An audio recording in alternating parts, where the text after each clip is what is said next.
All right. Well, good, good. Well, I think we're gonna have a very interesting conversation today. I wanna talk about a few things just to kind of just get the wheels churning in terms of the ideas that you have on the inside of you. And so hopefully we'll be able to unlock some of that stuff and talk about some really interesting things that just get you thinking about what's in your heart and just doing something different and being able to leverage all the assets and all the things that are inside of you, right? Because I truly believe that we're living. I wouldn't want to live in any other point in time in history than right now, because there are some incredible things that are happening right now. And so again, we're going to talk about some of those things and get people going down the right path. This is me right there. If you don't recognize me, I'm trying to look real cool and smooth in this picture right here, trying to position myself as a thought leader. So what we're going to talk about today is getting you to think about really living your dreams and doing the thing that have ultimately been on your heart. How many people want to live their dreams? How many people are just tired of watching other people live their dreams?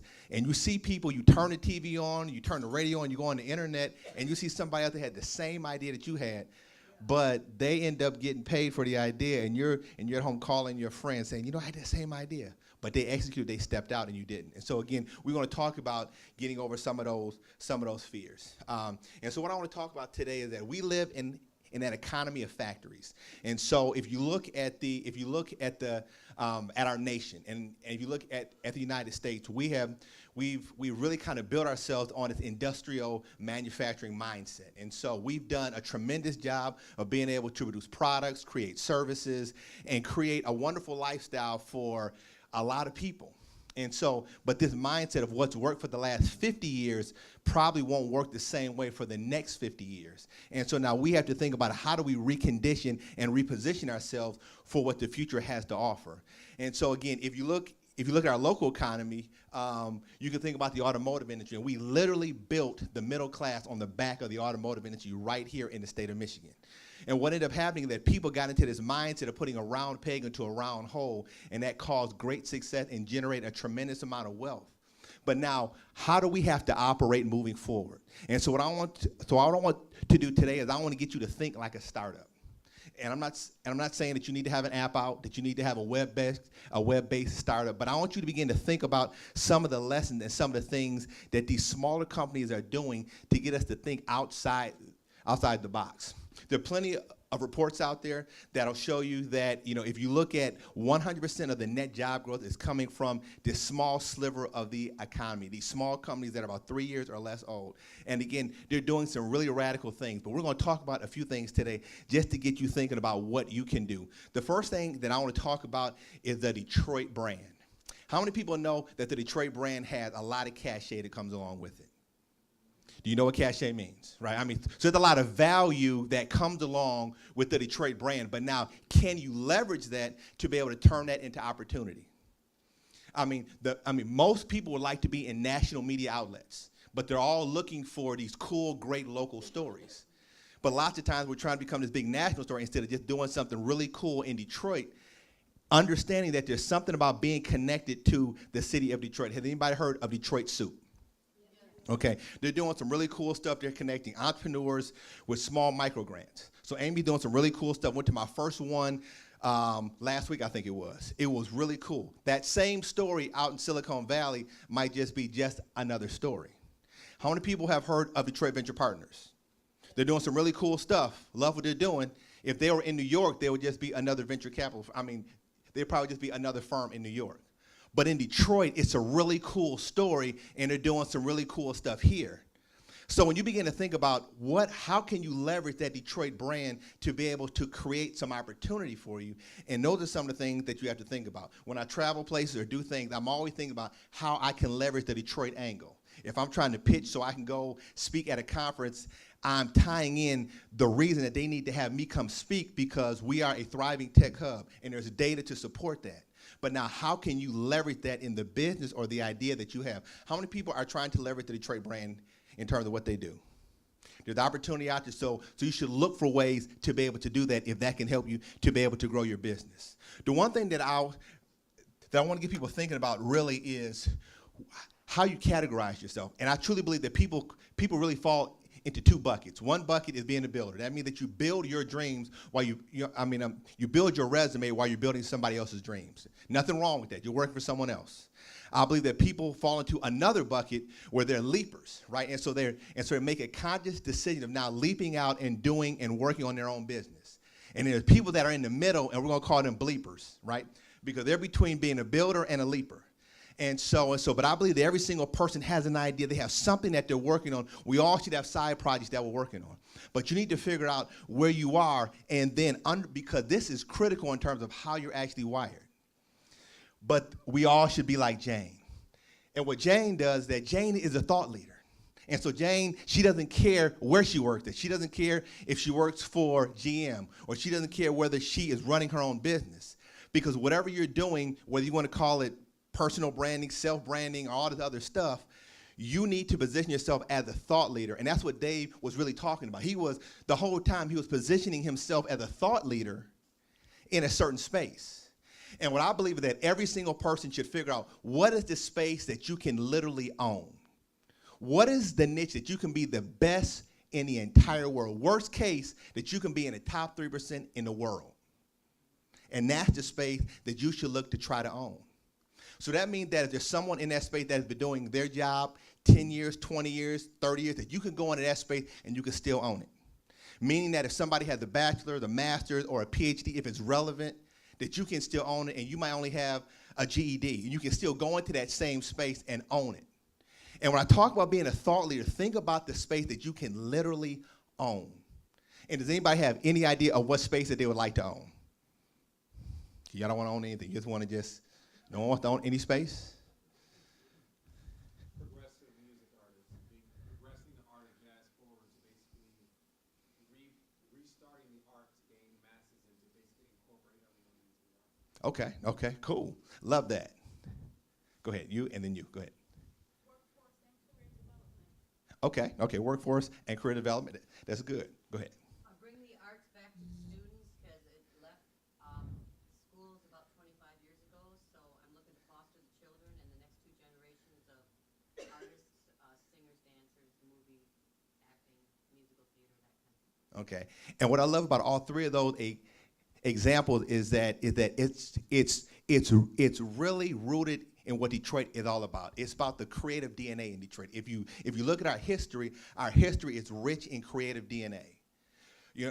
Whether you go back to the Belleville Four, or or look at the creative stuff that we've done here in the city of Detroit, it goes back to that. So think about, what is the thing that you can literally own? What is the space that you can own that you can do better than anybody else? So I believe that you need to major in majors. You need to major in majors. The next thing that we have to think about really is, I forgot about this. So now my platform is Brandcamp.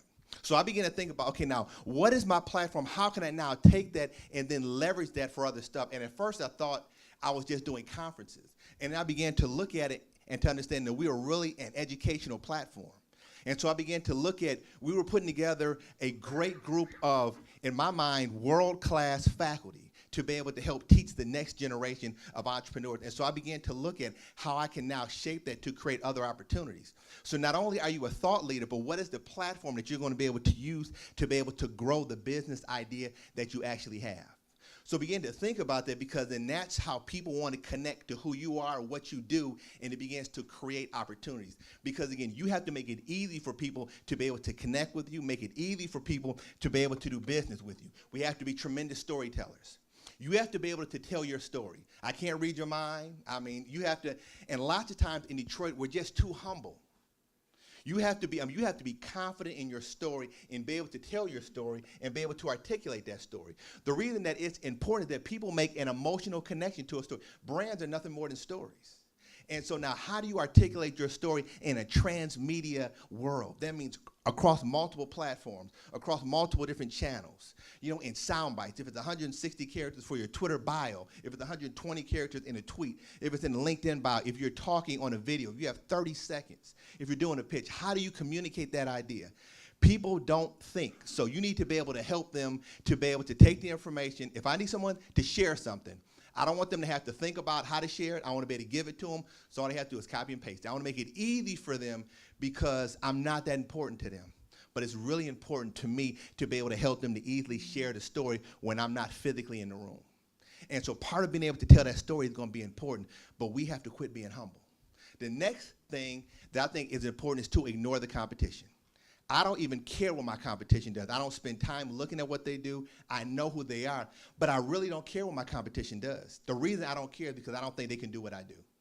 And so versus spending a whole lot of time, I'm not saying that I just am ignorant of what they do. I just feel personally that it's more important for me to work on what I do because I don't think that they can duplicate my creative DNA.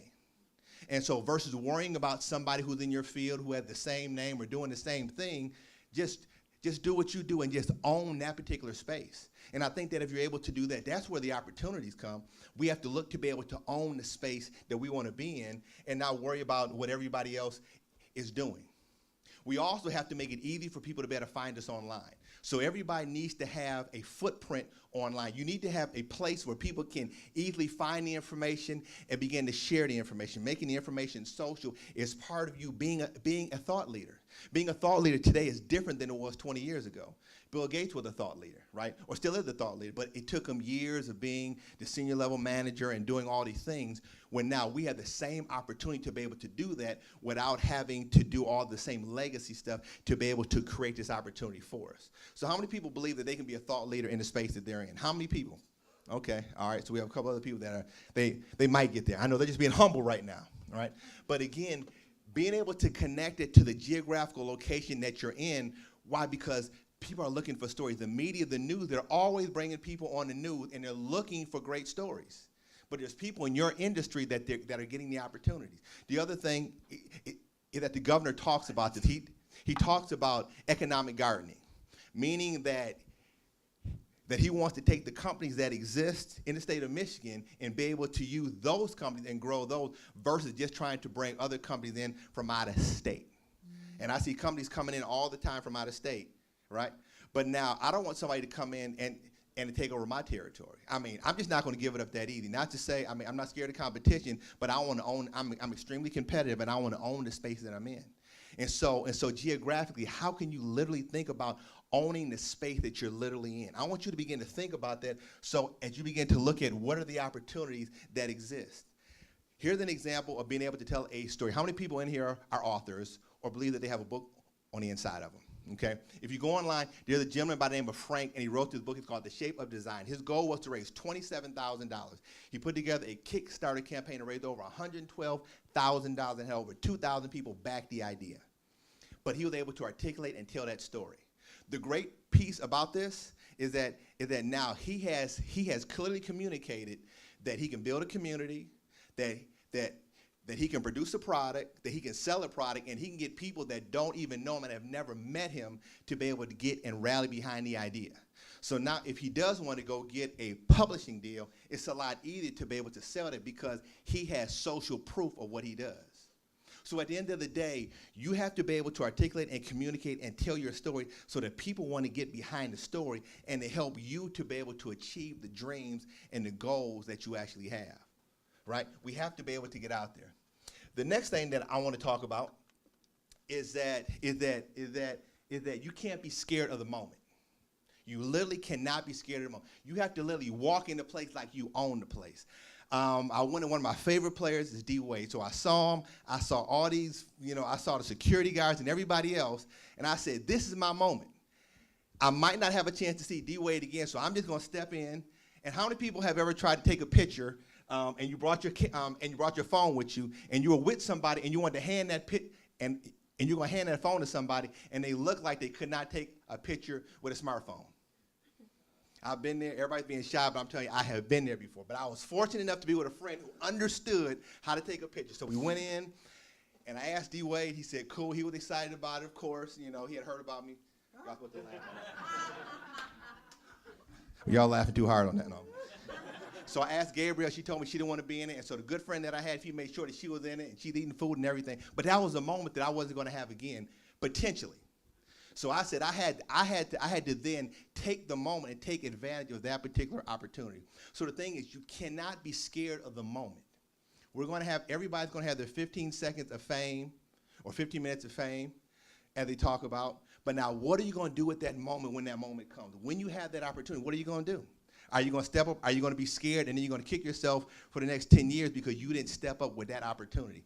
We have a tremendous opportunity right now to be able to literally live our dreams and to do the things that we've always wanted to do. The barriers of entry in the city of Detroit are lower than any other market.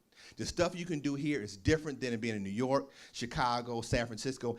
We have tremendous opportunities here. But now, how do you leverage that so that you can get the opportunities? Because if not, Dan Gilbert's going to get all the opportunities, Phil Cooley, all these guys. They're doing great stuff, but I think you have great stuff on the inside of you, and we need to be able to get some of these opportunities too. So again, let's begin to think about how we can become a part of this next generation of people that are doing stuff, that are making a difference in our economy, right? And then I don't know if we have time for questions, but I want to kind of close with this one point here. You have to be willing to disrupt yourself. So if you look at Apple, they do some really, really cool stuff, and we can compare them to either Kodak, or we can actually compare them to the other one is Polaroid, right? So one of the great things about what Apple did is that they own the MP3 market. They own about 75 to 80% of the MP3 market. They decided to cannibalize their sales by coming out with the iPhone. So by doing that, they understood that I'm not worried about this over here because I know that the opportunity is here. Kodak created the digital camera. And I'm sure that, you know what I'm saying, that you could probably tell me a lot more about that whole space. But they were focused on what had always worked. Film had worked for them. But it was moving towards a digital movement. And they got caught up in what had always worked. And the CEO was looking at his pension and looking at the money that he was going to make and not worried about the future of the company. So now you have to begin to think about how you're going to disrupt yourself, because that's what the next step is. I don't know if we have time for questions before we close out. Are we all done? Do we have time for questions? Yes, you do. Okay, all right. So we'll open up the floor for questions. I know I probably answered every question that you have, from world peace to world hunger and those kind of things. But if you have any questions before we close, I'm not sure we have 5 minutes or so, but we'll answer as many questions as possible. Okay, my Twitter handle is Hajj Flemings, H-A-J-J, Flemings, F-L-E-M-I-N-G-S, no spaces. You're welcome, thank you. And in Brand Camp U is my other one. What's your Twitter handle? Mine? Yes.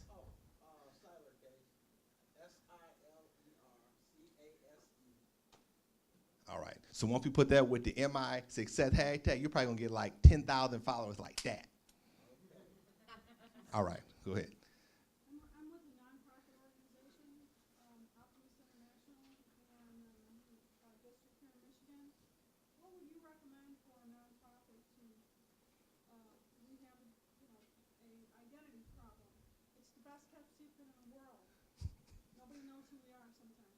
Okay, that's probably going to take longer than I have up here, but just a quick point to think about is that people love sharing interesting stories, and so I think lots of times what happens in the nonprofit world is that lots of times they begin to tell their story about how great they are, and so I think getting people behind the idea is that now you have to make it so that people see how it's going to benefit them, and again, I'm not exactly sure what you guys do, but again, part of it is now, if I want somebody to do something, I need to be able to sell them on what's in it for them, and so then now they begin to share the stuff. But again, interesting enough, you have to make sure that the stuff you have is interesting. People do get behind causes. So again, I'm not sure what you guys are currently doing today, but making it so that, so if it's something that's a really cool cause, that makes it easy for people to be able to share with their community. There are a lot of online tools. I think, first of all, being interesting, making sure that the people who are going to spread it, that they have a way where it really benefits them, so that they're more,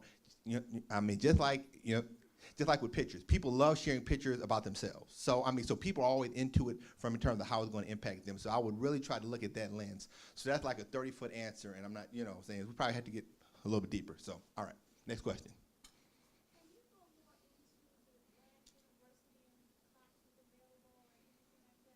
Yep. Yeah, so we do a conference series, and so we're going to be doing one again here. Again, we're going to be doing it in October, but what we're starting to do now, we're going to have a campus in Detroit, and so we're going to start doing more regular training. So we're going to be working out of Pony Ride, And so we're going to start doing our training. So we did our first one last weekend. So we have another one coming up in March. And then we're going to start to do more regular entrepreneurial training. So we're going to have kind of co-created content where we're going to be reaching out and teaching entrepreneurs how to do specific stuff to be able to impact their business. So again, so if you follow me online, you know, or I can talk to you afterwards. Thank you. Okay, 2 minutes. Any more questions?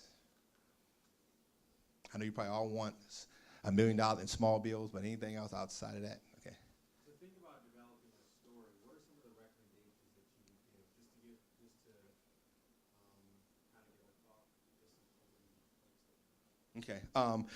So part of telling that story is that, you know, your story, how does your story connect to what you're doing? So again, if if you're in the music industry, what are you telling in that story that would really get people behind, you know, why you are an interesting person, right? You know, so in terms of what I do, I try to connect this stuff with CNN and other stuff like that so that I can really use that as a hook to be able to connect me to opportunities that exist in the technology space. So I would look for hooks in my own story that would be interesting thing that people would want to bring me in for certain stuff because they can see that connection is relevant. And I'm not just saying I want to talk about this and I have no relevancy, you know what I'm saying, in terms of why I should be in the actual space. I also think that people are extremely visual. And so everything that we do communicates that. The clothes that we wear, being in shape. I mean, my wife, she'll tell you in a minute, I truly get on her nerves. When I go to Starbucks in Birmingham, I got on my Starbucks clothes. When I take out the garbage, and I'm probably extreme with this, but I think that all these things are part of your story. They're visual cues. People make decisions and they do business with people that they respect, that looks like someone that should be in that particular industry. So I think, you know, sort of just everything about your story, online and person. I've seen people that have a Facebook page, they have a Facebook picture, right?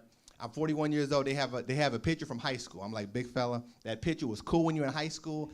I wouldn't recognize that person and you if you were in the same room at the same time and you told me, right? So again, making that connection so that people so it's relevant, it's current, so the visual aspect is just important as the written online stuff too. So I think I've kind of ran out of time, but I hope that I've provided some kind of value for you today. Again, my name is Hajj Flemings. I have one last slide to show you, and this is the most important slide of the whole thing. Right here. Not 39% of people use their smartphones when they're in the bathroom. So at the end of the day, you know, you're always online. People are always communicating, and you literally need to be able to run your business from your pocket. And I'm talking about from a smartphone. So think about this: 39% of people use their smartphone when they're in the bathroom. My name is Hajj Flemings, and thank you very much.